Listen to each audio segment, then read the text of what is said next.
de rassembler ce soir un rabbin et un historien.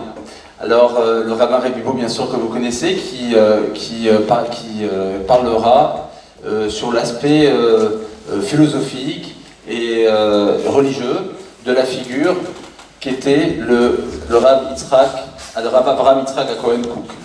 Et enfin, donc mon oncle, Daniel Israël, qui est chargé d'enseignement à l'université Aix-Marseille et qui se chargera de parler de l'aspect historique et du contexte historique de ce personnage. On s'est dit que ce personnage était emblématique. C'était ton idée? C'était mon idée, effectivement.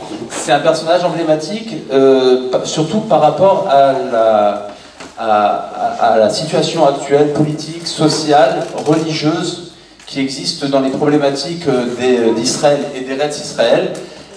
Il y a eu plusieurs courants qui se sont faits depuis le Rav Avraham Yitzhak Cohen Kook, mais c'est un personnage qui n'a pas un destin différent. C'est l'un des seuls personnages, des grands personnages de Torah, qui a été assez consensuel auprès aussi bien du public laïque que du public religieux. Et donc aujourd'hui, lorsqu'on parle de post-sionisme ou de néo-sionisme ou bien d'anti-sionisme, etc., le Rav Yitzhak Cohen Kook et son thème et ses livres sont, il me semble, d'actualité majeure.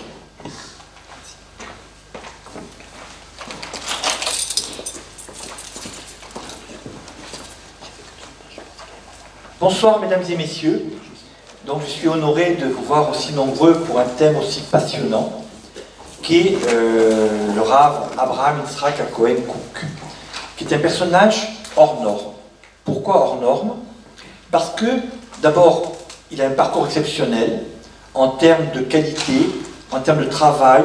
C'est un homme extrêmement doué et en même temps il a vécu une période charnière de l'histoire, à savoir la période 1865-1935, période précisément où il y a eu le plus d'événements qui ont marqué à la fois le passé et surtout le présent.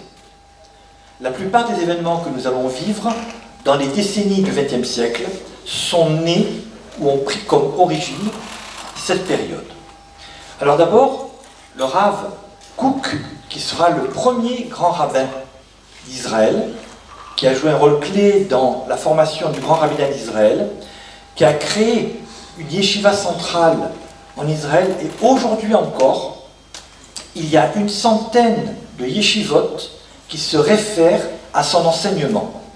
Jusqu'à aujourd'hui, enseignement de haut niveau, avec des études poussées, un niveau d'entrée exigeant. Et jusqu'à aujourd'hui, effectivement, il y a cet enseignement. Que l'on soit pour ou contre, il est incontournable. Tout commence en 1865. Je crois que c'est le 16 Elul, je crois, la date de naissance. Alors, son père vient de l'école lituanienne. Sa mère est du côté chassidique. Et justement, cette double vision va lui permettre de se situer dans l'histoire et d'apporter cette plus-value. Alors, un petit retour en histoire. Il faut savoir que, à partir du XVIIe siècle, le judaïsme a été en crise. Pourquoi? D'abord, il y a eu les grands massacres faits par les Cosaques, les Russes, les Biélorusses et Polonais en 1648, qui ont fait énormément de dégâts dans le judaïsme d'Europe centrale. Il y a eu énormément de victimes. Ça a été un carnage abominable.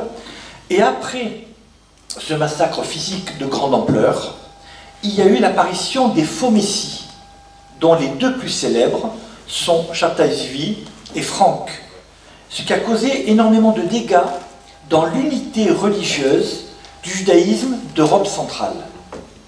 Et ensuite, après ces événements, vous avez l'apparition du chassidisme avec le Baal Shem Tov au XVIIIe siècle. Or, au XVIIIe siècle, il y a eu cette division entre l'école lituanienne et le chassidisme qui mettait l'accent sur l'enthousiasme, la joie, le bonheur, et le Gaon de Vilna qui lui estimait qu'il y avait un risque de diminuer l'étude de la Torah au bénéfice des éléments qui lui sont étrangers. Et il y a eu cette rivalité, et il y a eu ce danger d'un nouveau schisme qui n'était pas le premier, mais qui aurait pu être la suite des faux messies qui avaient fait tellement de mal au judaïsme d'Europe centrale.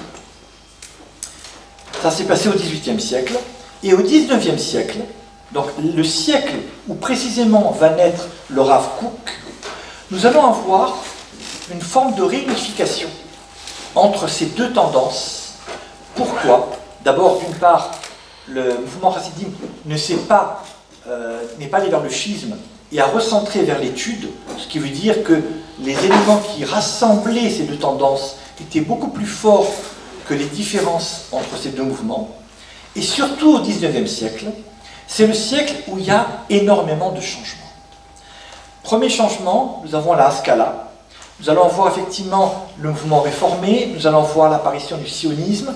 En clair, il y a plusieurs tendances qui vont émerger, notamment qui vont prendre naissance en Allemagne, avec des mouvements qui sont de nature à diviser profondément le judaïsme européen, notamment sur la seconde moitié du XIXe siècle. Et durant cette période, les mouvements religieux orthodoxes vont se réunifier. Et d'ailleurs, on voit bien que le père est d'une tendance pour le Rav Kook et la mère est d'une autre tendance. Donc on a déjà, effectivement, familialement, cette tendance à la réunification qui se met en œuvre, déjà en termes de famille.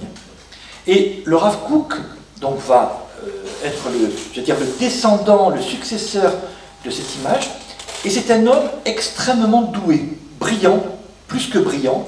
On pense même que c'est un génie, c'est un ilouï, littéralement, dans la mesure où il a une compréhension des problèmes, il a une grande capacité de synthèse, il est véritablement curieux de tout, tant au niveau Kodesh qu'au niveau Chol en tant que tel, puisqu'il s'intéresse à de nombreuses matières. Et je préfère dire effectivement le mot Chol et pas le mot profane, parce que profane vient du verbe profaner, ce qui n'est pas le terme idéal pour définir la matière Chol. Chol, c'est plutôt le matériel, matérialisme, et le côté Kodesh, c'est effectivement le côté qui nous intéresse. Donc, très jeune, il va étudier auprès de son père, et il va apprendre énormément de choses, et après la bar mitzvah, après ses 13 ans, il va étudier auprès des maîtres. Alors, il est né à Grivia, alors en gros c'est à la Lituanie, c'est à la frontière avec la Lettonie, c'est près de la province de Dvinsk, un petit village de ce côté-là, et il y a de fortes communautés, et il y a notamment là-bas un centre de notoriété mondiale, c'est le centre de Volochin, où là on forme l'élite en matière religieuse de l'enseignement du judaïsme d'Europe centrale. Et d'ailleurs, un des maîtres de l'école qui va avoir l'occasion de former le Rav Kook, le jeune Rav Kook, eh bien c'est le Natsiv, et il dira à un moment donné, il dira, mais quand il est venu dans mon école, il était tellement brillant, tellement fort dans ses connaissances, que c'est comme si le centre de Volochin a été créé et fondé que pour lui. C'est-à-dire finalement, on attendait son arrivée, c'était une perle rare. Et cette école avait été fondée par Chaim de Volochin des dizaines d'années plus tôt. Et actuellement, en termes d'enseignement, ce sont les élèves et les élèves des élèves qui constituent encore le socle de cette connaissance comme centre d'élite en matière de formation religieuse. Il n'a pas 20 ans, et il va rencontrer effectivement notamment le Rav Sraim qui va lui suggérer fortement de devenir rabbin. Ce n'était pas le projet initial du Rav Kook. Au départ, il souhaitait écrire des livres, il souhaitait diffuser et transmettre la connaissance. Mais le Rav Sraim va lui dire, tu dois devenir rabbin. Promets-moi de faire ce que je vais te demander. Oui, sois rabbin. Et donc, il va devenir rabbin assez rapidement. Il va étudier donc dans ce centre, et il va devenir rabbin dans deux petits bourgs, Zomel et Biosk, toujours dans ce secteur géographique. Et il est reconnu comme étant un homme vraiment exceptionnel, comme je l'ai dit, en termes de connaissances, en termes de bienveillance. C'est quelqu'un qui véritablement va enseigner dans les livres qu'il va produire, et qui seront diffusés plus tard par son fils, en disant, ce qui compte, ce n'est pas de critiquer l'ignorance, c'est d'apporter de la lumière, c'est d'apporter de la sagesse. Ne pas critiquer ce qui est, mais améliorer autant que faire se peut les différents éléments pour progresser.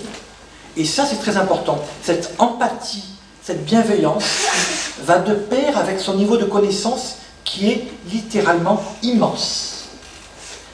Et durant cette période, donc on est vraiment au cœur des changements qui vont affecter le judaïsme, il sera amené à, donc il va se marier dans la vingtaine d'années, sa femme va mourir assez rapidement, au bout je crois de 3 ans, elle meurt au bout de quelques années, il aura l'occasion de se remarier, et on va lui proposer, au début du XXe siècle, dans le cadre de la seconde Aliyah, il va devenir rabbin de Jaffa.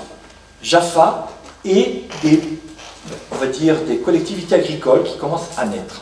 Il faut savoir que, à partir de la seconde moitié du XIXe siècle, nous avons le phénomène du sionisme qui s'est développé. Alors, je rappelle pour mémoire que dès 1860, il y a déjà une majorité juive à Jérusalem, avant même les différentes vagues d'Aliyah qui vont se succéder.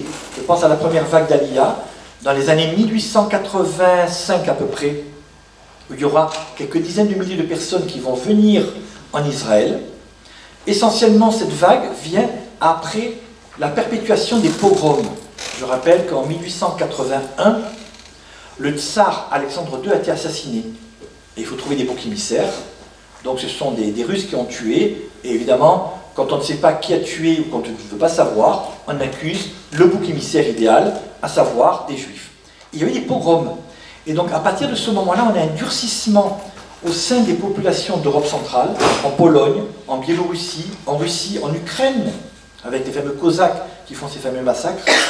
Et du coup, il y a une première vague d'Aliyah qui va arriver. Le terrain a été préparé par des mouvements, tels les Amants de Sion, qui ont préparé le mouvement pour aller vers Israël. Ce qu'on ne sait pas, ou ce qu'on sait moins, c'est que déjà, dans le monde chrétien, à la même période, entre 1840 et 1890, de nombreux penseurs chrétiens, des écrivains, je pense à Chateaubriand, Lamartine et bien d'autres, ont visité la Palestine de l'époque et se sont dit, mais cette terre, elle est faite pour les Juifs. Et donc, y compris au sein des élites chrétiennes, précisément dans ce 19e siècle, en pleine mutation, l'idée que les Juifs avaient leur place en retour sur Israël avait fait son chemin. Et donc, il y a à la fois une conjonction, et dans le christianisme, pour certaines élites, pas pour toutes, et dans le sionisme naissant, de dire qu'on va revenir en Israël. Alors, il y a 3 éléments clés. Il y a d'abord, d'un côté, des Juifs laïcs qui vont venir en Israël. Il y a des rabbinim qui vont appuyer le mouvement et qui vont également promouvoir la Aliyah. Donc, au sein même du mouvement orthodoxe, il y a cette tendance. Et il y a également la 3e tendance qui est la tendance socialiste. Donc, on a les 3 tendances qui vont se retrouver pour revenir vers Sion. Et cette conjonction existe au même niveau que la décision du Rav Kook de venir s'installer en Israël à partir de 1904. Alors, coïncidence, 1904, c'est l'année de la disparition de Théodore Herzl, qui meurt à 44 ans. Et le Rav Kook s'installe à ce moment précis à Jaffa. Donc il faut bien imaginer qu'on se retrouve avec l'agriculture naissante, balbutiante, fragile. Il s'installe 5 ans avant la création de Tel Aviv. Donc c'est vraiment le début de cette formalisation. Et on va se retrouver assez rapidement avec cette importance qu'il prend en tant que décisionnaire, en tant que kabbaliste, très important, kabbaliste, décisionnaire, sage, et en même temps qui s'intéresse aux événements qui affectent sa période. Il s'intéresse au Kodesh, il s'intéresse également à tout ce qui est rôle, et il n'hésite pas à valoriser la génération qui vit, en disant justement cette génération qui est en train de perdre ses repères. cette génération qui tend à s'assimiler, cette génération qui prend du recul par rapport aux traditions. Je ne l'incrimine pas. Elle a grandi très vite, trop vite. Il revient à moi-même, dit Rav Kook, de les accompagner et de leur montrer le chemin. Ce n'est pas une génération perdue, c'est une génération qui ne demande qu'à progresser, pour autant qu'elle soit accompagnée par les sages de son époque. Les années passent, et on va retrouver la guerre de 14. Alors la guerre de 14, le Rav Kook se trouve directement sur un congrès rabbinique, et le déclenchement de la Première Guerre mondiale va le surprendre alors même qu'il se trouve en Europe. Il ne peut donc pas revenir en Israël. Il est bloqué. Et donc il va rester en Suisse, et ensuite il va partir sur Londres, en Grande-Bretagne, où il va jouer un rôle certain dans la déclaration Balfour, qui aura lieu en 1917. Et à un moment donné, il y a un débat qui est très vif. Et il y a des personnes juives assimilées qui vont dire, mais attendez, nous on est des citoyens britanniques, on n'est pas sionistes, on n'est pas du tout pour ce retour à Sion. Et un lord va dire, au moment du débat, si on n'adopte pas cette déclaration, à qui faut-il faire confiance? Faut-il faire confiance à un lord d'origine juive qui mange taref avec nous, ou faut-il faire confiance à Rav Kook, qui est le digne représentant du judaïsme d'aujourd'hui?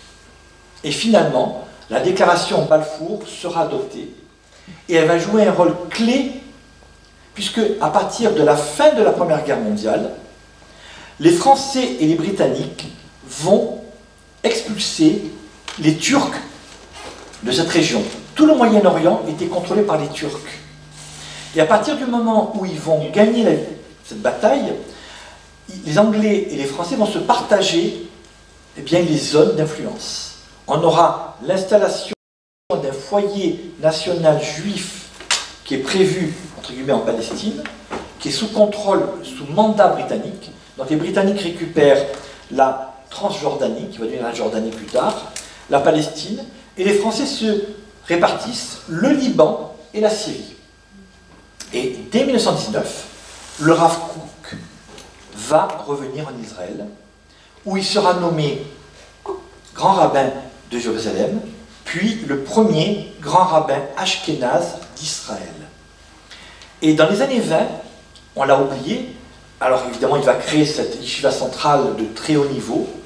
Ce sont les années où il y a déjà des signes de tension entre les communautés juives et les communautés arabes.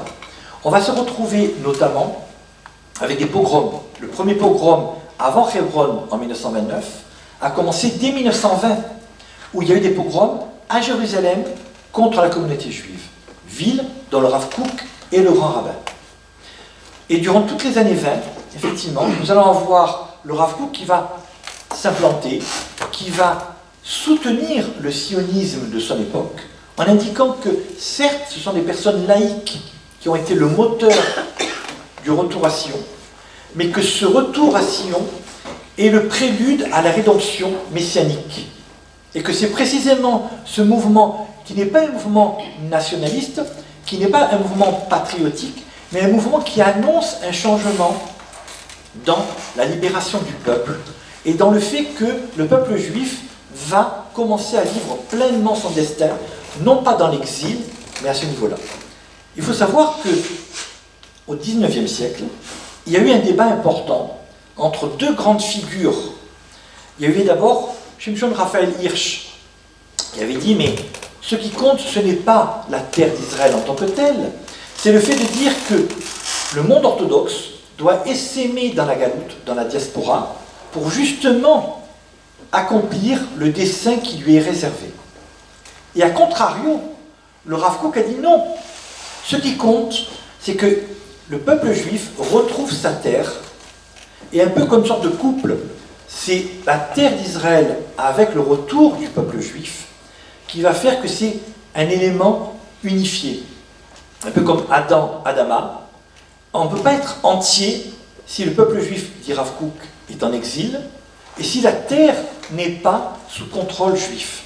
C'est l'association des deux éléments qui permet précisément de peser sur le destin. Et son aura est telle qu'il est reconnu par tout le monde, tant les laïcs que par les religieux. Il y a eu des polémiques très violentes, des pamphlets qui ont été faits contre lui, par une partie du monde orthodoxe de l'époque, qui a trouvé qu'il allait très loin, et parfois même trop loin dans certaines choses. Je pense notamment sur les décisions qu'il a pu prendre sur la Shemitah. Sur la Shemitah, il dira, compte tenu du fait qu'il y a la fragilité du monde agricole, eh bien, à titre provisoire, et pour une période bien définie, il est possible de vendre les terres à quelqu'un qui n'est pas juif, et à ce moment-là, de ne pas perdre les récoltes. Et cela lui sera considérablement reproché. Des pamphlets violents, des pamphlets très durs.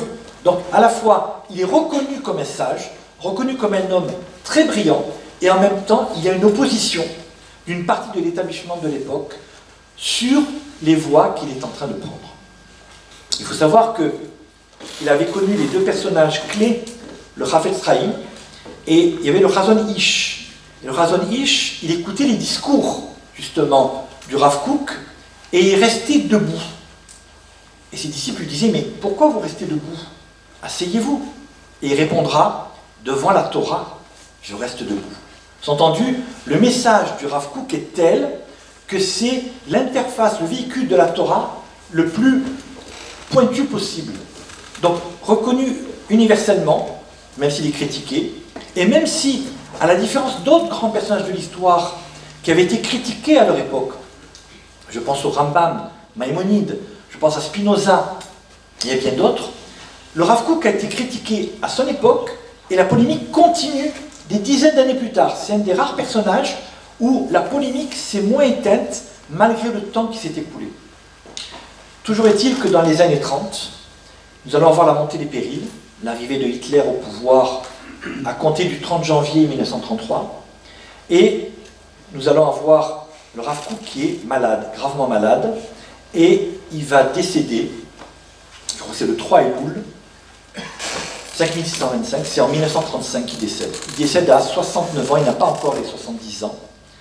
Et il décède à ce moment-là. Il faut savoir que, laïcs comme religieux, près de la moitié, j'ai bien dit près de la moitié, des habitants juifs du Yishuv d'Israël ont assisté à ces obsèques. Ce qui est colossal.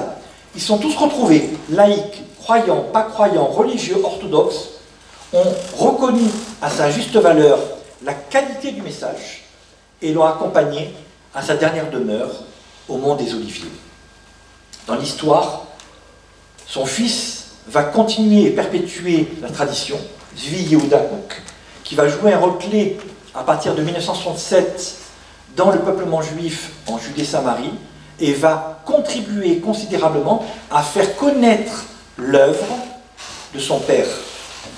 Et aujourd'hui encore, on découvre des ouvrages dont les Lumières viennent d'être traduits en français il y a 8 mois à peine, et cela permettra enfin de diffuser de manière universelle un message pour ceux qui ne savent pas lire l'hébreu et qui pourront en prendre connaissance. Il dira à ce sujet que mon œuvre concerne les juifs et même les non-juifs qui pourront lire cette œuvre et voir à quel point le judaïsme doit jouer un rôle central pour guider non seulement le peuple juif, mais surtout l'humanité vers un avenir meilleur. Je vous remercie pour votre attention.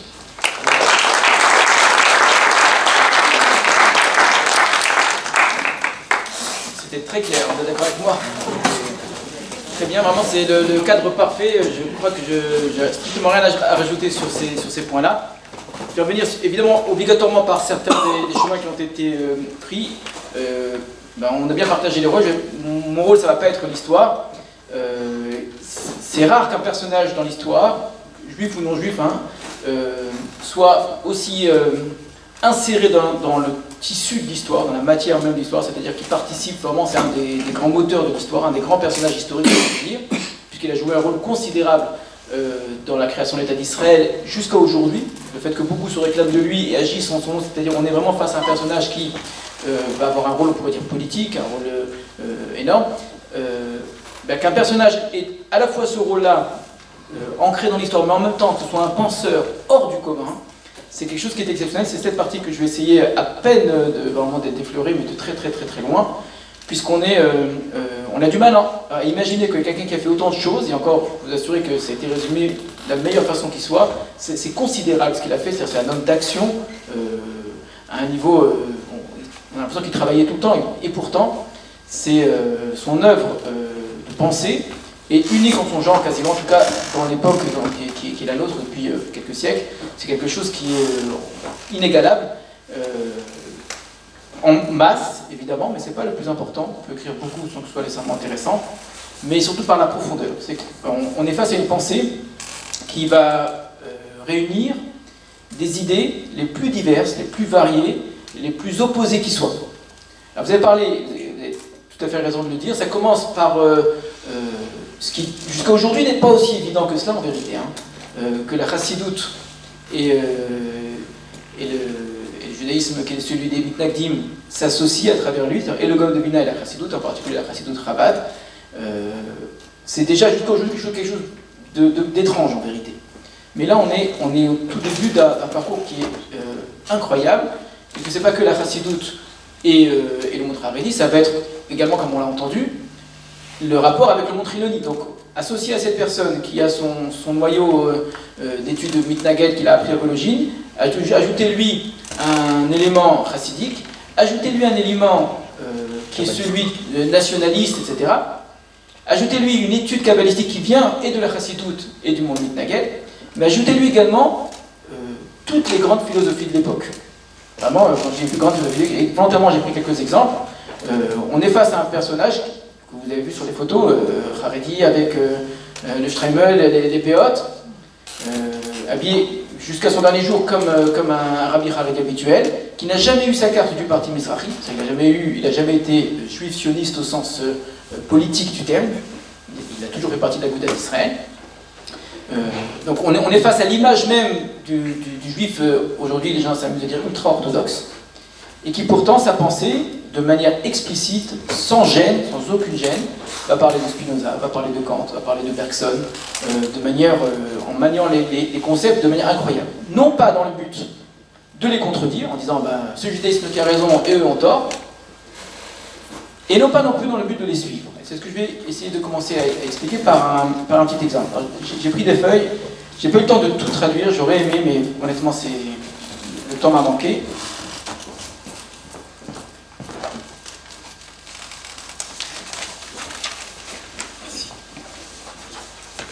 Alors, le temps qu'on distribue les feuilles, je vais vous expliquer un petit peu l'écriture du Rav Kook.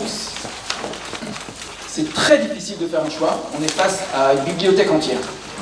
Donc, en un quart d'heure, 20 minutes, une demi-heure, même une heure, vous imaginez bien qu'on ne peut pas résumer une pensée qui est aussi large. C'est énorme. Ça, c'est une première chose. Deuxième chose, de son vivant, il n'y a quasiment rien qui a été publié. Non seulement que ça n'a pas été publié, il a très peu écrit de livres qui, en la matière, étaient publiables. C'est-à-dire qu'il a laissé énormément de ce qu'on appelle de kovassim, c'est-à-dire des carnets. Ces carnets étaient soit des textes assez élaborés, sur des thèmes, etc., soit le plus souvent, ça s'appelle un yoman, une sorte de... on appelle ça journal, voilà. Où chaque jour, il écrivait les pensées qui étaient les siennes. Et ça a commencé très jeune, quand il était encore à Vologine, donc on a les premiers quand il était encore, il était au tout début de rabbin, donc on est avant même la période du sionisme, etc., des petites notes comme ça.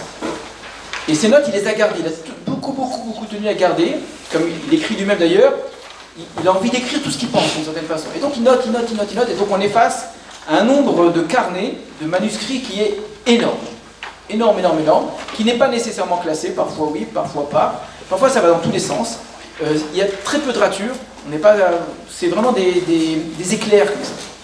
Et j'ai beaucoup réfléchi à la manière de présenter sa pensée, j'ai plusieurs idées, finalement je me suis dit, je vais essayer de faire goûter au Rav Kook, puisque je ne peux pas vous enseigner le Rav Kook, c'est impossible. Par contre je vais essayer de faire goûter au Rav Kook à travers des petits éclairs, c'est-à-dire des citations. Et je crois que c'est la meilleure façon de sentir un petit peu sa pensée, parce qu'on est face à une langue qui est très particulière, que parfois il invente d'ailleurs, il invente certains mots, il invente des syntaxes, il a un style qui est tout à fait à lui. On est face à quelqu'un qui est plein d'une inspiration. Il ressent quelque chose, on est un véritable mystique, hein, et il écrit de manière mystique très souvent. Alors il écrit surtout, il y a beaucoup de textes de halakha, énormément, il y a beaucoup de textes de Haggadah, il y a vraiment, ça va dans tous les sens, il y a de la poésie, des poésies incroyables, parce qu'aujourd'hui, on met en musique certaines de ces poésies qui sont très connues. Donc on va prendre un exemple, ce qui n'est pas le plus facile, mais je voulais justement qu'on commence par celui-ci, parce que, pour vous montrer un petit peu qu'on a affaire à un personnage hors du commun dans la pensée. C'est-à-dire, avec ce genre de texte, même si vous ne lisez pas les suivants, vous allez vous comprendre que pour étudier le Rakouk, il faut s'armer quand même avant, parce qu'on ne lit pas, même si on traduit le Rakouk en français, honnêtement, il va falloir un encadrement d'explication autour, parce que c'est vraiment assez complexe. Dans les Shmonak Fatim, oui, j'ai oublié de dire, ça s'appelle les 8 carnets, ça a été publié bien après les autres livres. Les premiers livres ont été publiés par son élève, le Nazir, David Cohen, et son fils, Ratzvi Yehuda. Ils ont été publiés, donc on va dire, c'est le canon du Rav Kook, c'est-à-dire le texte autorisé par l'entourage le plus proche. On avait gardé des carnets qu'on n'a pas voulu publier. Il a pris beaucoup de temps avant que ce soit fait. Aujourd'hui, quasiment tout a été publié de Rav Kook. Hein. Et on a donc les Shmonak Fatim. Alors on ne va pas rentrer dans la polémique, pourquoi, comment, etc. C'est un sujet en tant que tel. On trouve donc ce texte-là. Leumat ha'emet ha'elona ha'elokit. Donc comparé à la divine vérité suprême, En Hevdel, Ben Ha'emuna Metzuyeret Le'akfira. J'ai du mal pour traduire le mot Metzuyeret. Donc, si je me place face à la vérité suprême de Dieu, il n'y a pas de différence entre une foi, j'appelle imagée, je vais vous expliquer tout de suite de quoi il s'agit, et l'hérésie. Alors l'hérésie, vous comprenez ce que ça veut dire, c'est-à-dire le fait d'être coffert, de ne pas croire en Dieu. Rav Kook a vécu une période de très grande hérésie. Aujourd'hui, on ne connaît pas une période pareille. On est très loin de ça. Vous direz, les gens ne croient pas en Dieu, qu'ils n'y croient pas par manque de réflexion. C'était une réflexion hérétique, c'est-à-dire des partis pris, des gens qui ont fait les yeshivas de Volozhin avec lui. Il faut savoir qu'à Volozhin, en même temps que lui, il y a eu Berdichevski, il y a eu Bialik. Enfin, on est face à des gens qui ont tout abandonné du judaïsme et qui ont une hérésie très forte. Bien, cette hérésie-là, contre lesquelles s'attaque le judaïsme orthodoxe, de manière très forte, c'était les Réchaïm au sens fort du terme rachat. Eh bien, au fond, eux, ou la foi imagée, il n'y a strictement aucune différence. Alors, c'est quoi la foi imagée? C'est pas très compliqué, c'est quasiment ce que nous avons tous, je pense. C'est-à-dire l'idée qu'on se fait de Dieu. Vous avez bien entendu les mots, l'idée que je me fais de Dieu. Je pense à Dieu, je pense à quelque chose. Eh bien, penser à Dieu, donc avoir une émouna, cette foi-là, du moment que j'attribue quoi que ce soit à Dieu, je m'imagine quelque chose de Dieu, même quasiment rien, d'accord, mais l'idée que j'ai de Dieu, les attributs que j'aurai au sujet de Dieu, ou bien dire Dieu n'existe pas, c'est exactement pareil. Ça revient exactement au même. Donc c'est très fort comme attaque, parce que si on sait très bien qui sont les Kofrim, on sait aussi qui sont les Mouna Metzuret, c'est tous les judaïsmes de son époque, et d'aujourd'hui aussi, depuis toujours quasiment. Donc il est en train de dire, là j'ai caricature, mais les juifs religieux, pratiquants, croyants, et les juifs hérétiques, il n'y a pas les juifs athées qui connaissent rien, hérétiques, violents. Au fond, face à la vérité de Dieu, l'un ou l'autre revient exactement au même. Shteen ena notnot et ha'emet, car en vérité, aucune des deux ne donne la vérité. Il n'y a pas de vérité qui soit dite de manière juste à partir d'une foi qu'on en a au sujet de Dieu. Pas plus qu'il y a de vérité en disant que Dieu n'existe pas. Car tout ce qu'un homme arrive à saisir d'un point de vue positif, c'est-à-dire ce qu'il affirme, tout ce qui est affirmatif, tout est nié en vérité face à la vérité de Dieu. Rien n'existe devant Dieu. Donc face à Dieu, toute chose que je pourrais imaginer en vérité ne vaut rien. Donc même si je pense au sujet de Dieu, même cette idée que je me fais de Dieu puisqu'elle vient de moi, en moi c'est mon esprit, bah face à Dieu elle ne vaut rien, pas plus que le reste. Et dire qu'elle vaut un peu plus que le reste, ça veut dire qu'elle ne vaut pas rien. Or elle vaut rien. Or le rien, c'est qui vaut. Et là, mais la foi, vous voyez bien qu'il n'a pas besoin de rajouter Metsuyeret, c'est-à-dire ce qu'on appelle la foi en général, la foi que nous avons tous en Dieu quand on est juif croyant, se rapproche, nous concernant, j'insiste, les Gabetidan, c'est-à-dire pour nous, elle se rapproche de la vérité. Ve'akfira el sheker, alors que l'hérésie se rapproche du mensonge. Non pas dans l'absolu, parce qu'il n'y a aucune différence entre les deux dans l'absolu, Mais nous concernant, il y a une différence. C'est au niveau de l'homme qu'il y a une différence. C'est une différence anthropologique, c'est une différence, on va le voir en vérité, subjective. Et donc, puisque pour nous, il y a une différence, alors de là, évidemment, vont dériver le mal et le bien. De ces deux opposés-là. Et là, il reprend une expression qui est très connue, qui a une très grande littérature dessus, et il va la dire de manière un petit peu différente. Il faut regarder comment il développe une expression qui est très connue. Donc c'est un verset qui est connu, qui dit « Les justes », donc les paroles de Dieu sont parfaites, d'accord? Les justes les suivront, c'est une citation, et les pochim, et les méchants, les mécréants, etc., vont trébucher.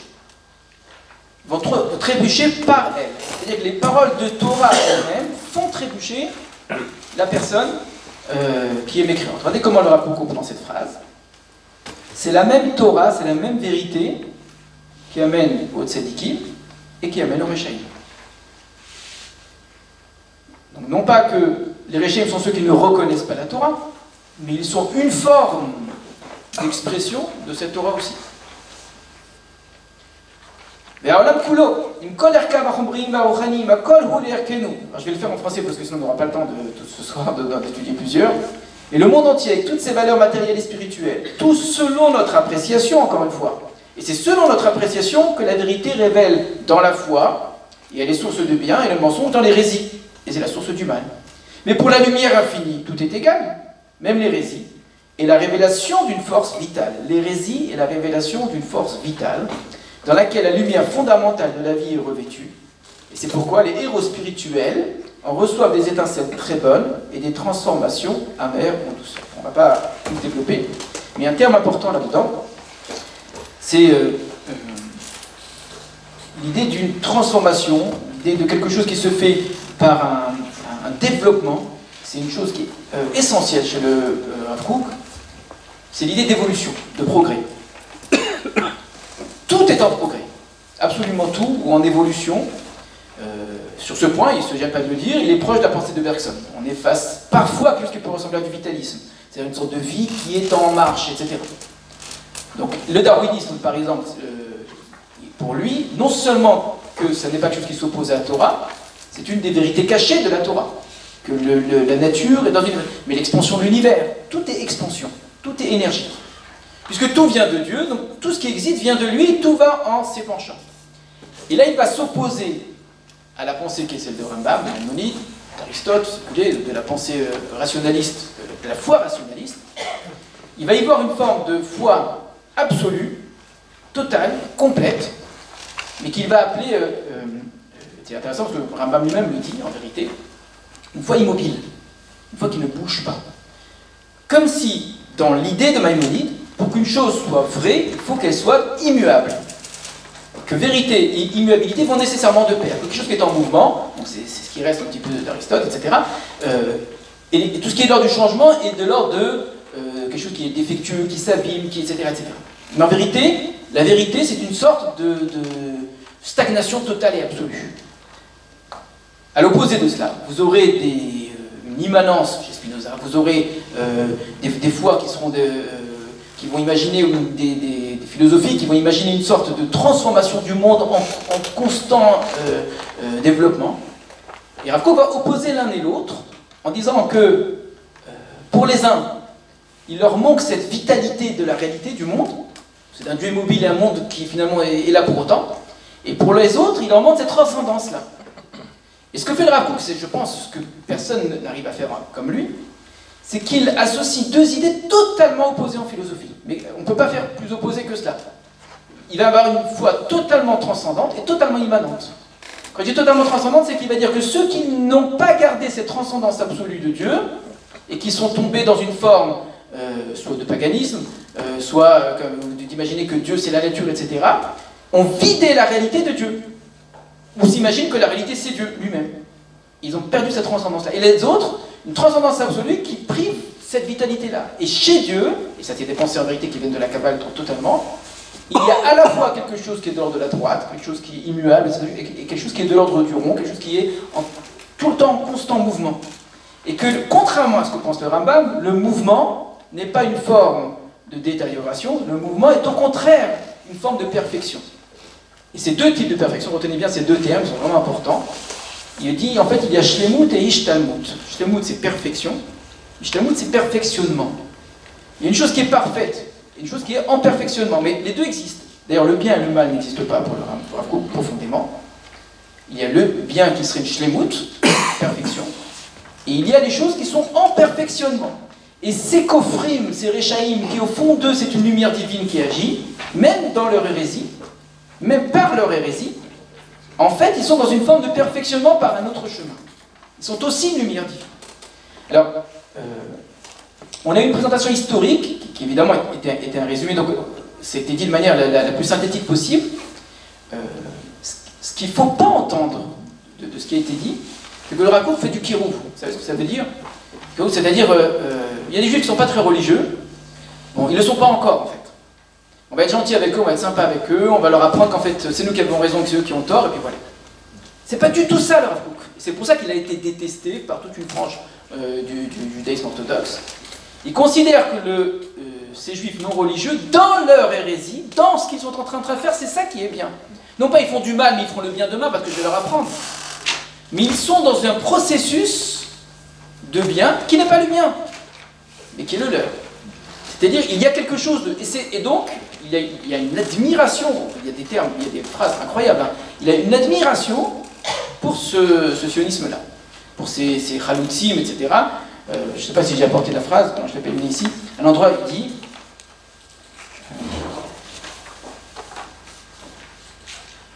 Si vous les prenez la 9, je n'ai pas tout traduit. Gamitoch achol, vous avez très bien fait de dire que chol, ça ne veut pas dire profane, vraiment, c'est profane, vous trouvez une meilleure introduction. Gamitoch achol yigalé à Kodesh. Même du chol, de ce qui n'est pas Kodesh, va se révéler la sainteté. On n'oppose pas l'un à l'autre. Le chol devient Kodesh.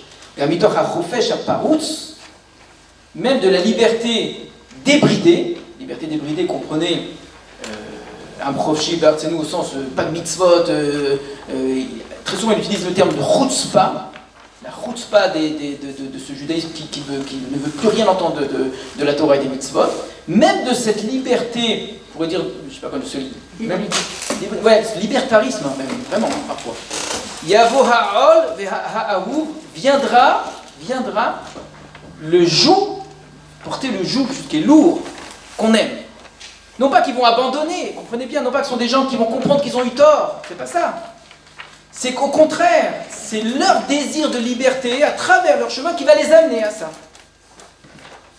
Et c'est comme ça que la sainteté reviendra à sa place, où qu'on fera régner la présence divine dans le monde. Excusez-moi, j'ai sauté. Zoti Apliak de là, ce sera ça la. Pardon, je me suis trompé de ligne. Ce sera ça l'émerveillement le plus grand de la vision de la Géoula. À un endroit, il va dire. Regardez, 14. Dorenu ou Dor Nifla. Notre génération est une génération merveilleuse, prodigieuse. Dor Shekulo Timahon. Une génération qui est pleine d'étonnement. Il est difficile de trouver une génération qui soit pareille à la nôtre. C'est une génération qui est hybridée comme ça, elle est mélangée d'opposés complètement différents. L'obscurité et la lumière sont mélangées. Vous ne comprenez pas l'obscurité chez les religieux, et la lumière chez les non-religieux, ou l'inverse. Chez les deux, il y a les deux. Ou Shafet Yahoud. Il est élevé et complètement rabaissé. Argam Rambenissa, mais également très élevé. Ou Kolo Chayav, mais comme Kolo Zakai. Il est entièrement coupable et entièrement innocent. On est obligé de le comprendre, de bien comprendre sa nature pour pouvoir l'aider.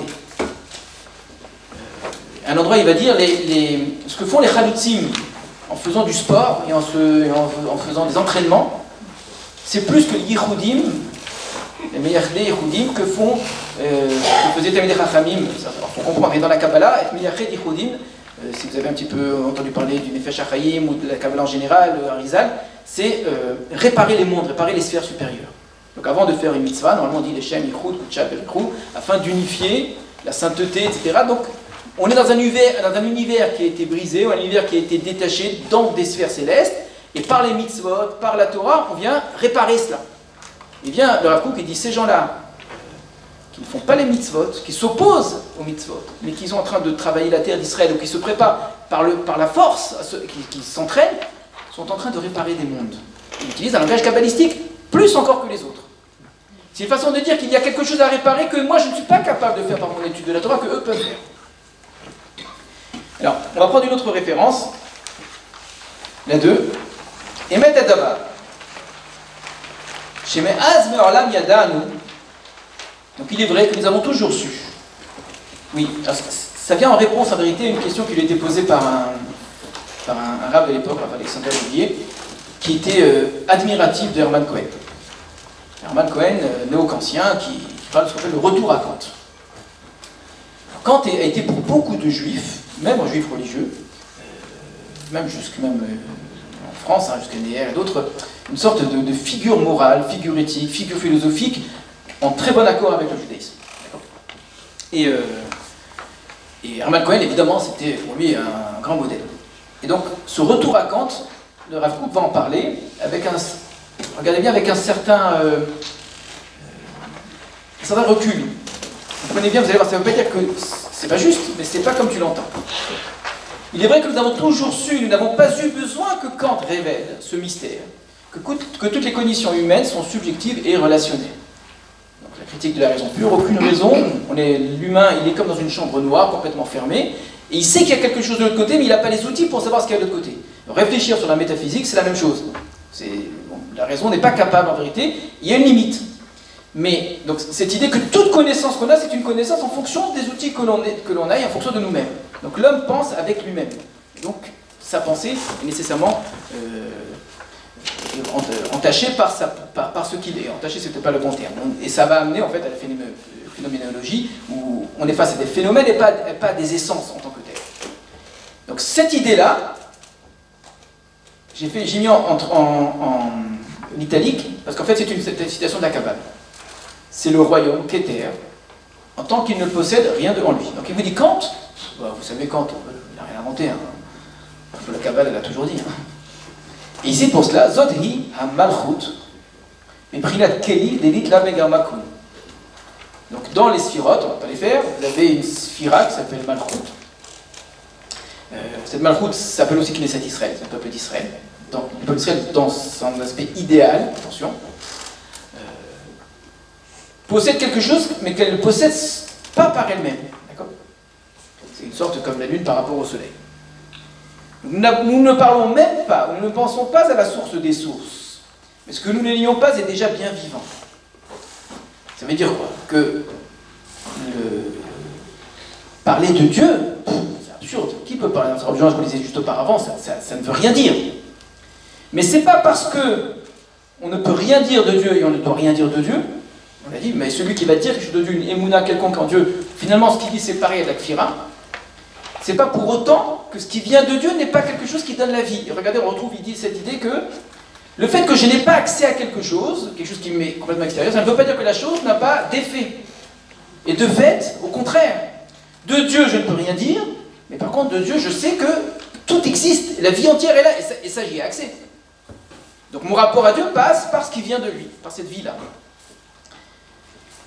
Et cette opinion est le génie d'Israël pour toujours, même si finalement cela n'a pas révélé non plus dans la Shrina, bon, peu importe, j'ai mal traduit. J'ai très mal traduit, excusez-moi, j'ai fait un peu vite. Je reprends dans l'hébreu, c'est beaucoup mieux. Ouais. Je comprends la règle. On ne parle pas ici des sources, donc dans le fait même de nier Dieu, le fait de dire que nier non pas son essence, mais nier ce que je peux dire de lui, je dis qu'il n'est pas. C'est l'idée qui vient de Maïmonide complètement là pour le coup. Regardez comment il sait aussi reprendre la pensée de Maïmonide. Je peux dire que Dieu n'est pas matière, Dieu n'est pas un corps, Dieu n'est pas dans le temps, Dieu n'est pas fini, etc. Le fait de dire ça, rien que le fait de dire ça, c'est quelque chose qui est source de vie. Donc il ne faut pas chercher en quoi la vie amène la vie, la matière amène la matière, d'accord ? C'est l'inverse en fait. ודזהו גאונם של ישראל היא לעד, אף על פי שסוף כל סוף, גם זהו מתגלה כי אם בשכינה. מה בכך? אני ועין, moi et aïn, le néant, le moi, le je, donc l'être, et le néant, c'est les mêmes lettres en hébreu, mitztarfim à l'idée OTOTM, ça revient au même en fait. Donc l'être et le néant reviennent au même, ce sera un titre de guerre plus tard, d'accord. Oui. Voilà, alors on n'a pas le temps de regarder, mais il y en a énormément. J'ai pris volontairement ceux qui touchent un peu à des questions philosophiques et kabbalistiques, mais prenez par exemple une phrase qui est devenue une chanson, très très belle, numéro 4. Allez les malas, allez. Élève-toi, élève-toi. Donc en hauteur. Qui koach az lecha. Car en toi réside une force qui ne peut être contenue. Az, ça, on retrouve la notion de chutzpah. C'est une force qui est. Au début, je voulais mettre une force de. On appelle ça qu'on n'arrive pas à retenir. Impétueuse, voilà, impétueuse c'est pas mal, impétueuse. Ouais, incontrôlable. Mais il y a quelque chose de az qui est de l'ordre de la chutzpah. Celui qui est. On appelle az panim, c'est quelqu'un qui a une audace totale et qui se fiche de tout et qui rejette l'autorité. Donc tu as une force en toi qui veut tout casser en fait. Eh bien élève-toi, tu as cette force-là, tu es doté d'ailes de souffle, qu'un fait rouar. Le mot rouar c'est difficile à traduire, c'est le vent mais évidemment c'est l'esprit, les ailes de l'esprit. D'ailes d'aigle robustes et puissantes. C'est à la fois des ailes qui sont de l'esprit et à la fois des ailes qui sont véritablement musclées et fortes. D'accord ? Ne les renonce pas, donc ne rejette pas ne te dis pas non, mais j'ai pas ça en moi, de crainte qu'elles ne te soient reniées. Parce que si toi tu dis que tu les as pas, on va te les enlever ces ailes. Réclame-les, et dans l'instant, elles se manifesteront pour toi. Si tu dis j'ai cette force en moi, j'ai cette énergie, j'ai des ailes qui peuvent m'amener très haut, eh bien tu les verras. Alors, je vais rajouter un petit mot, qui est très important, je pense, pour la pensée du Rav Kook. On a touché, je vous assure, à peine un ou autre sujet, il faudrait parler sur le rapport aux nations, sur le rapport au nationalisme, etc. C'est énorme. Dans la question, peut-être on les abordera. Mais un point que je veux dire ici, il y a chez le Rav Kook une forme de révolution épistémologique. Ça veut dire quoi? C'est-à-dire que, pour le Rav Kook, ce qu'on appelle la Géoula, la délivrance, ça ne signifie pas que tout est en changement total et absolu, etc. Donc on est dans un monde de total changement et en progrès, avec parfois des crises, avec parfois des cassures, etc. évidemment, mais de fait il y a un progrès dans tous les domaines, scientifique, moral, de civilisation, et également la matière elle-même se transforme, etc. L'univers est en expansion, tout va dans un sens d'expansion. Très bien. Donc la Géoula, ça ne va pas être l'idée que le monde va changer. Le monde va se transformer. Ce qui va changer, et c'est très profond comme idée, c'est le regard qu'on va porter sur le monde. C'est pour ça que je dis que c'est épistémologique au sens... c'est un savoir de la connaissance. Je vais voir le monde dans ce qu'il est profondément. En vérité, le monde est déjà sauvé. Le monde vient de Dieu, donc il est toujours plein de Dieu. Il reprend la Mishnah, il n'y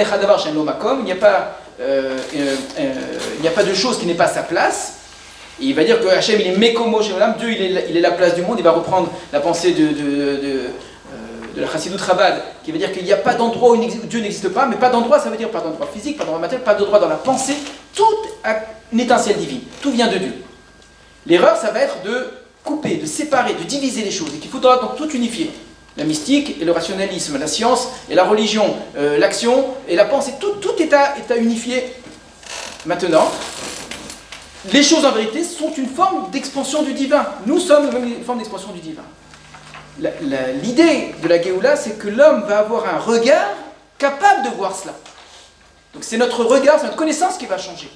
Et donc en fait le monde sera le même, mais nous aurons compris ce qu'est le monde. Et donc nous verrons dans ce monde du Kodesh, là où il y avait du Chol.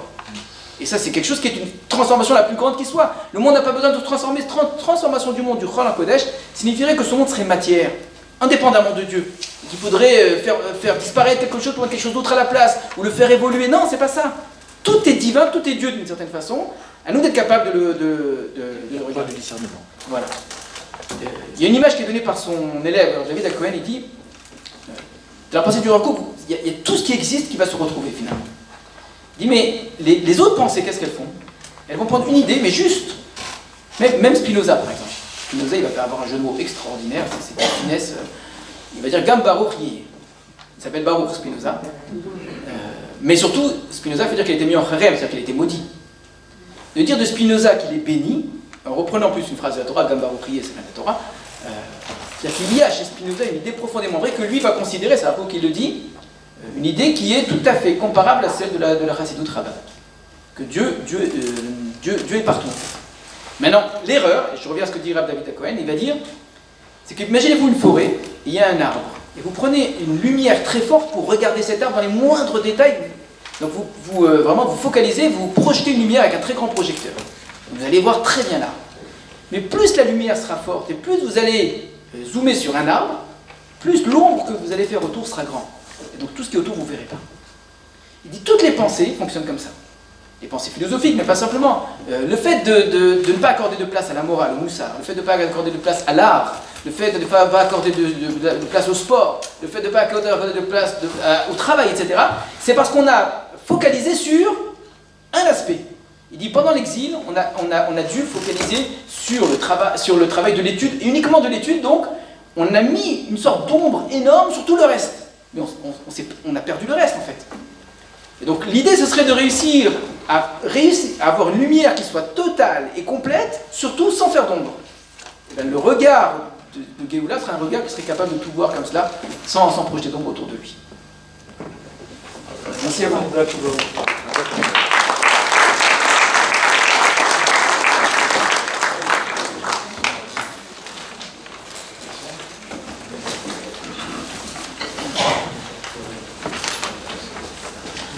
Pour la place aux questions.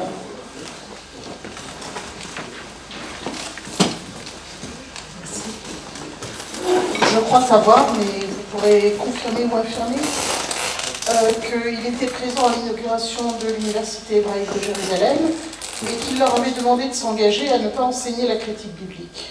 Se sensait-il menacé malgré son acceptation de toutes les sciences?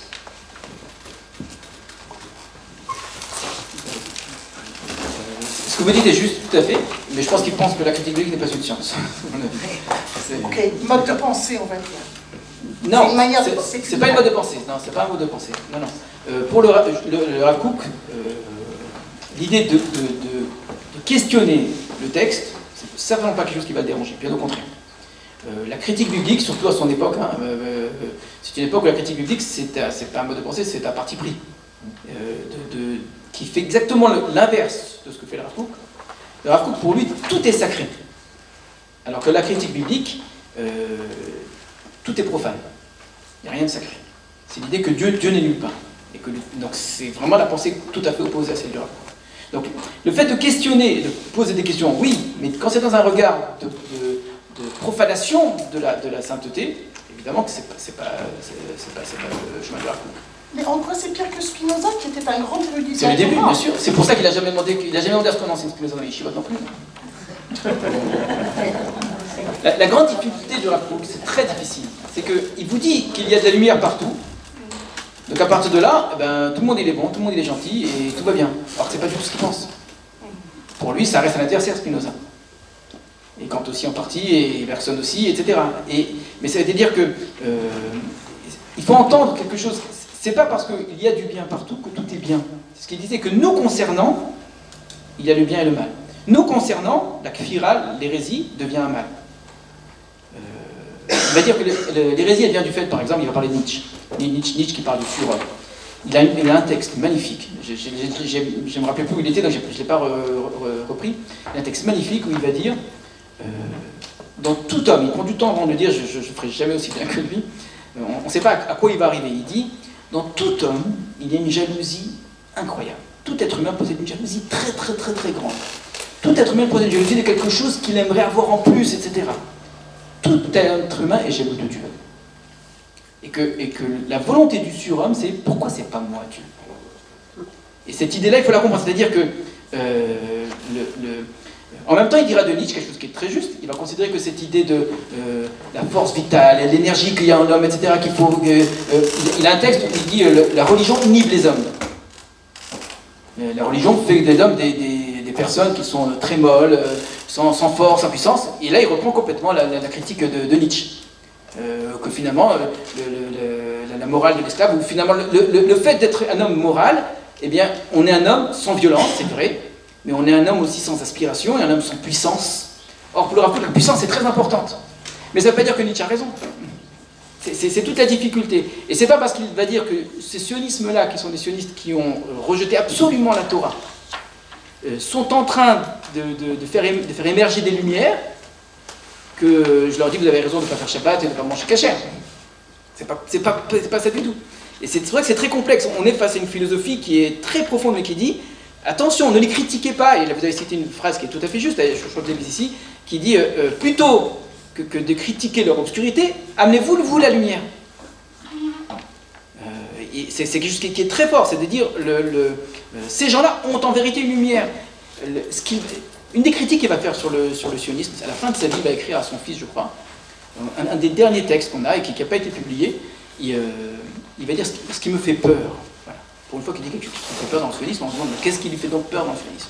Alors si je vous pose la question, qu'est-ce qui fait peur au Rav Kook dans le sionisme?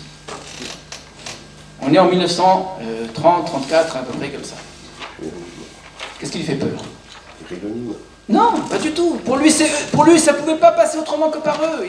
Ces gens-là ne lui font pas peur. Pour ces gens-là, on dirait ailleurs, c'est Chamorosh et Mashiach. C'est l'âne du Messie. Mashiach, il a besoin de venir sur un âne. C'est pas négatif. C'est le Chomer. C'est de la matière. Ils sont pas du tout.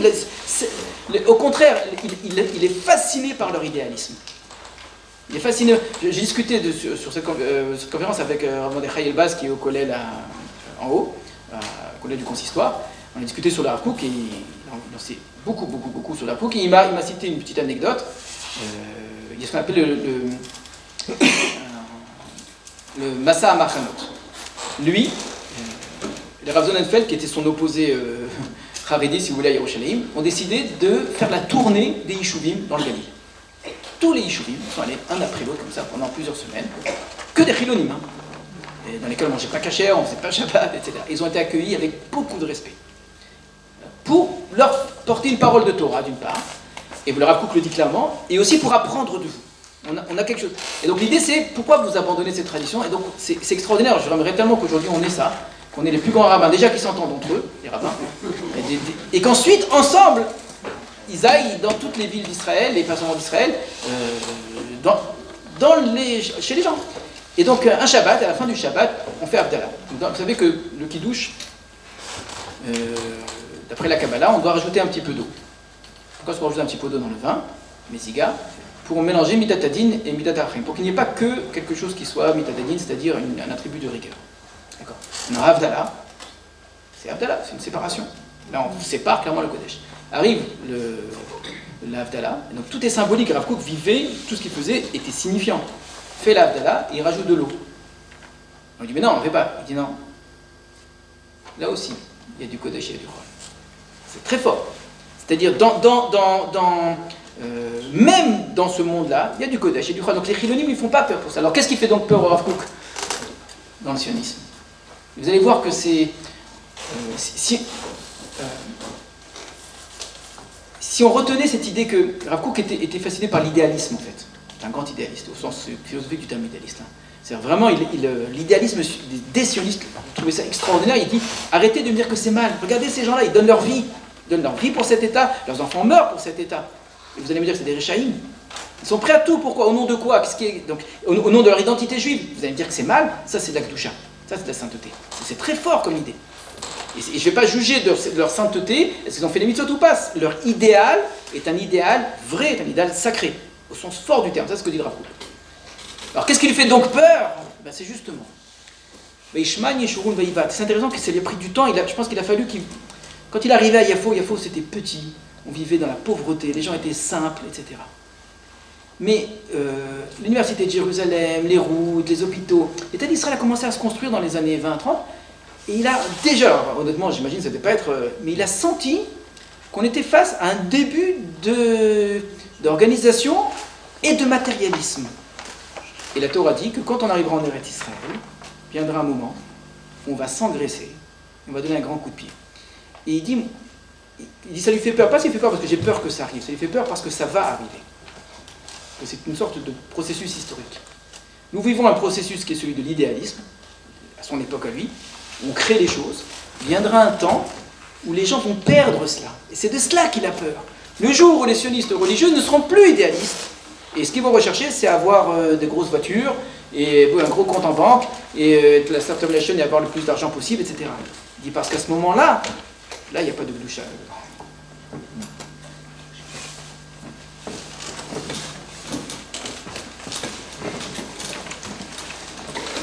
Que pensez Leibovitch du Rav? Ah, c'est une très bonne question.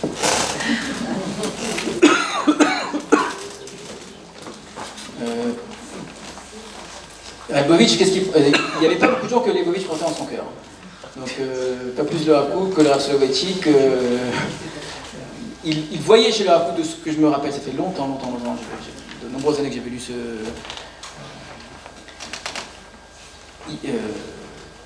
Il pensait du Rav Kook que c'était, comme beaucoup de kabbalistes,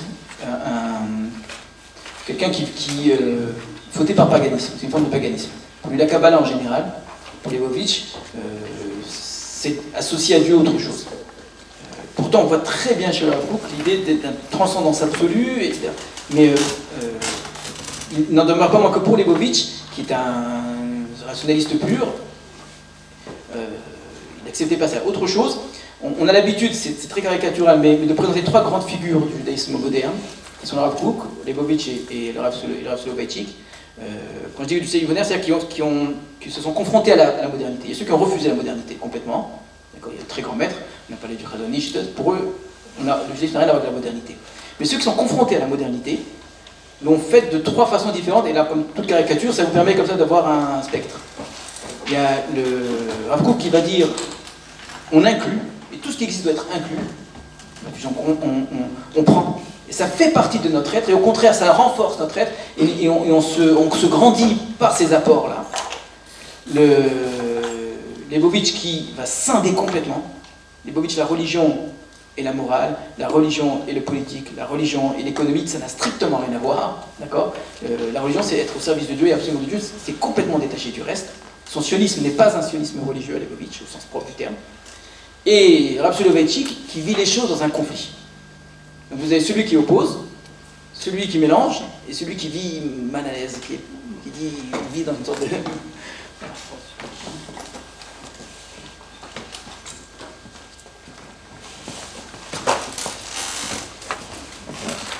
Est-ce qu'on sait comment vous voyez l'avenir d'Israël? On aurait aimé. Comment il dit? C'est difficile parce que déjà, bon, il est mort en 1935 et nous sommes en pleine tourmente. Alors, ce qu'on peut dire, c'est que nous sommes une période charnière. 1935, nous avons déjà une alia qui va s'accélérer, notamment émanant de l'Allemagne, où nous avons, rien que sur l'année 1935, des dizaines de milliers de juifs allemands qui vont venir en Israël. Ensuite, nous allons avoir l'arrivée des juifs autrichiens qui, après l'Anschluss en mars 1938, arrivent, alors une petite partie en Israël, le reste dans les pays européens. Et on peut dire que déjà en gestation, il y a la création de l'État d'Israël. En tant qu'historien, je considère que l'État d'Israël se serait créé qu'il y ait ou qu'il n'y ait pas la Shoah. Et donc déjà dans l'ère du temps, il y avait déjà la constitution d'un foyer national juif. Il y avait la possibilité, effectivement, de dire que ça va arriver, c'est une question d'années. Et de toute manière, dans le cadre de la décolonisation, les Anglais ont lâché leur empire dans les 10, 15, 20 ans qui ont suivi. Donc c'est un mouvement inéluctable et inexorable. Après, le problème, c'est que c'est la petite fiction. Comment aurait-il réagi compte tenu du fait qu'il y avait une augmentation du matérialisme, comme ça a été dit, dans les décennies qui vont suivre? Lui se retrouvait effectivement dans cette forme d'idéalisme que l'on retrouve dans le kibbutz de l'époque, où des gens laïcs, socialisants, etc., se retrouvaient dans un projet collectif. Ensuite, tout ceci va progressivement disparaître. Donc à un moment donné, juger et jauger sa réaction est très difficile à faire. Mais il est évident qu'il y a eu plusieurs strates qui sont succédées. Le mouvement idéaliste, au départ, qui va travailler à la terre, dans des conditions très difficiles, la malaria, les moustiques, enfin, c'était très, très épique.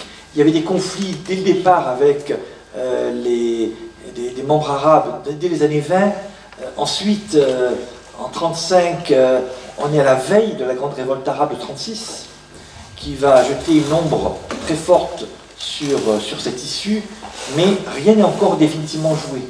Je rappelle que, autant dans l'État d'Israël, il y aurait pu avoir un accord dès 1919-1920 entre Faisal et Chaim Weizmann, accord qui n'a pas pu déboucher parce que les Anglais n'ont pas tenu leur engagement, puisque les Arabes disaient on est prêt à accepter le fait juif en Palestine, pour autant que nous avons nous-mêmes nos propres États.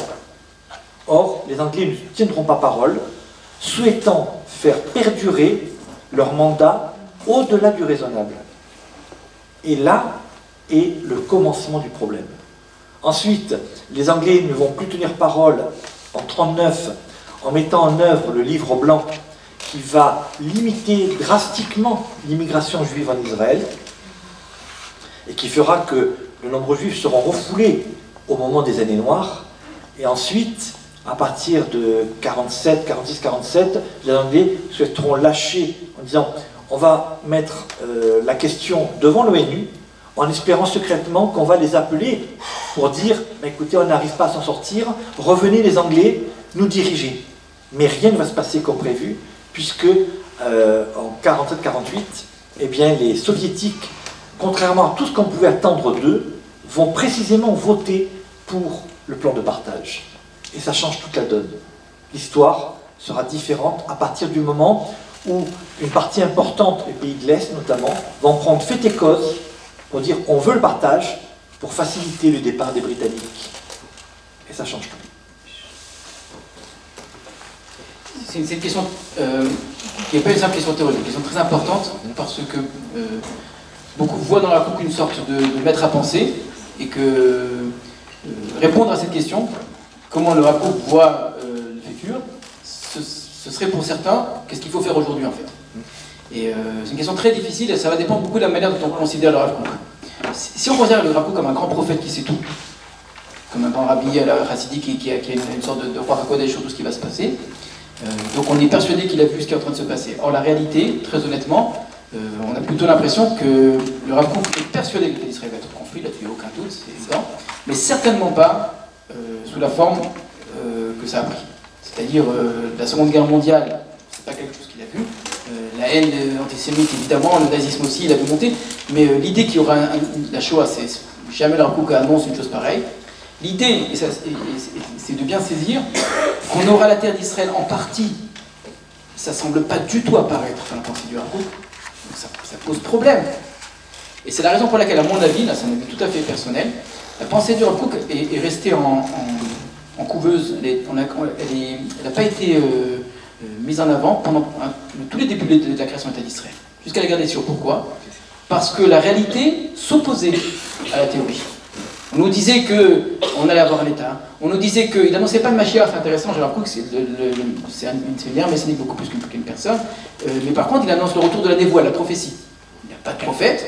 Les chilonimes sont encore plus chilonimes, mais sont beaucoup moins idéalistes.